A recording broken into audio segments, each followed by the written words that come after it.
ಉಪಯುಕ್ತ. ಇದು ಕಲಿಕೆಯ ಸಾಗರ, ಕಲಿಯುವ ಮನಸ್ಸಿಗೆ ಆಧಾರ, ಕಲಿಯುತ್ತ ನಲಿಯುವ ತಾಯಿ ನುಡಿಯ ಎಂಬಂತೆ ಎಲ್ಲ ಕುಲಕೋಟಿ ಕನ್ನಡಿಗರ ಪಾದಾರವಿಂದಕ್ಕೆ ಶರಣಾಗಿ ಕನ್ನಡ ಭಾಷೆಯನ್ನು ಕಲಿಯುವ ವಿದ್ಯಾರ್ಥಿಗಳಿಗೆ ಹಾಗೂ ಶಿಕ್ಷಕರಿಗೆ ಉಪಯೋಗವಾಗಲೆಂದು ಸಿದ್ಧಪಡಿಸಿರುವ ಒಂದು ಮಾಧ್ಯಮವೇ ಈ ಉಪಯುಕ್ತ.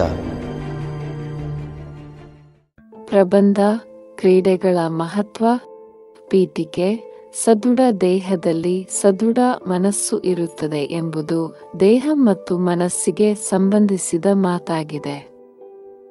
ಪ್ರತಿಯೊಬ್ಬರೂ ತಮ್ಮ ತಮ್ಮ ಕೆಲಸಗಳನ್ನು ಸರಾಗವಾಗಿ ಮಾಡಿಕೊಂಡು ಹೋಗಲು ಆರೋಗ್ಯವಾಗಿರಬೇಕು.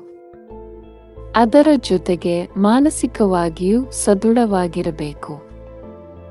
ಇವೆರಡನ್ನು ಸರಿಯಾಗಿ ಇಟ್ಟುಕೊಳ್ಳಬೇಕಾದರೆ ವ್ಯಾಯಾಮ, ಯೋಗ, ಧ್ಯಾನ, ಕ್ರೀಡೆಗಳು ಸಹಕಾರಿಯಾಗಬಲ್ಲವು. ವಿಷಯ ವಿವರಣೆ. ಬಾಲಸ್ತಾವ ಕ್ರೀಡಾಸಕ್ತ ಎಂಬ ಮಾತಿನಂತೆ ಸಹಜವಾಗಿ ಎಲ್ಲರೂ ಬಾಲಕರಾಗಿದ್ದಾಗ ಕ್ರೀಡೆಗಳಲ್ಲಿ ಆಸಕ್ತರಾಗಿರುತ್ತಾರೆ. ಬಾಲ್ಯದಲ್ಲಿಯೇ ಸದೃಢ ದೇಹವನ್ನು ಬೆಳೆಸಿಕೊಳ್ಳಲು ಕ್ರೀಡೆಗಳು ಅತ್ಯಂತ ಸಹಕಾರಿಯಾಗುತ್ತವೆ. ಆದ್ದರಿಂದಲೇ ಶಾಲಾ ಕಾಲೇಜುಗಳಲ್ಲಿ ಕ್ರೀಡೆಗಳನ್ನು ಆಡಿಸುತ್ತಾರೆ. ಕ್ರೀಡೆಗಳಿಂದ ಪ್ರತಿಯೊಬ್ಬರೂ ದೈಹಿಕವಾಗಿಯೂ ಮತ್ತು ಮಾನಸಿಕವಾಗಿಯೂ ಸಬಲರಾಗಬಹುದು. ಕ್ರೀಡೆಗಳಿಂದ ನಾಯಕತ್ವ ಗುಣ, ಧೈರ್ಯ, ಪ್ರಾಮಾಣಿಕತೆ, ಹೊಂದಾಣಿಕೆ, ಸಹಕಾರ, ಶಿಸ್ತು, ಸಂಯಮ, ಮನಸ್ಸಿನ ಸ್ಥಿರತೆ, ದೈಹಿಕ ಶಕ್ತಿ, ರೋಗ ನಿರೋಧಕ ಗುಣ, ಉತ್ತಮ ಆರೋಗ್ಯ ಇತ್ಯಾದಿ ಅವಶ್ಯಕ ಗುಣಾಂಶಗಳನ್ನು ಪಡೆಯಬಹುದು.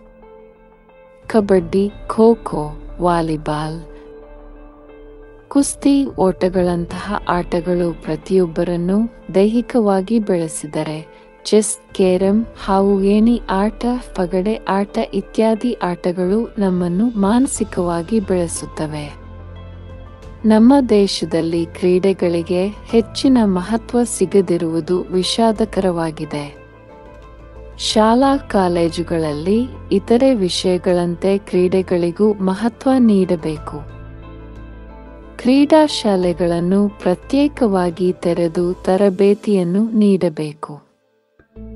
ಪ್ರತಿಯೊಬ್ಬರಿಗೂ ಕ್ರೀಡೆಗಳ ಮಹತ್ವವನ್ನು ತಿಳಿಸಿ ಆರೋಗ್ಯವಂತರನ್ನಾಗಿ ಮಾಡಬೇಕು.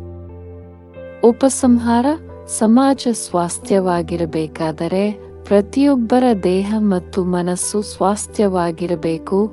ಇಂತಹ ಸ್ವಾಸ್ಥ್ಯ ದೇಹ ಮತ್ತು ಮನಸ್ಸನ್ನು ಹೊಂದಲು ಕ್ರೀಡೆಗಳು ಸಹಾಯವಾಗುತ್ತವೆ. ಪ್ರತಿಯೊಬ್ಬರೂ ಕ್ರೀಡೆಗಳ ಬಗ್ಗೆ ಆಸಕ್ತಿ, ಅಭಿರುಚಿಯನ್ನು ಬೆಳೆಸಿಕೊಂಡು ದೈಹಿಕ ಮತ್ತು ಮಾನಸಿಕವಾಗಿ ಆರೋಗ್ಯವಂತರಾಗಲು ಪ್ರಯತ್ನಿಸಬೇಕು.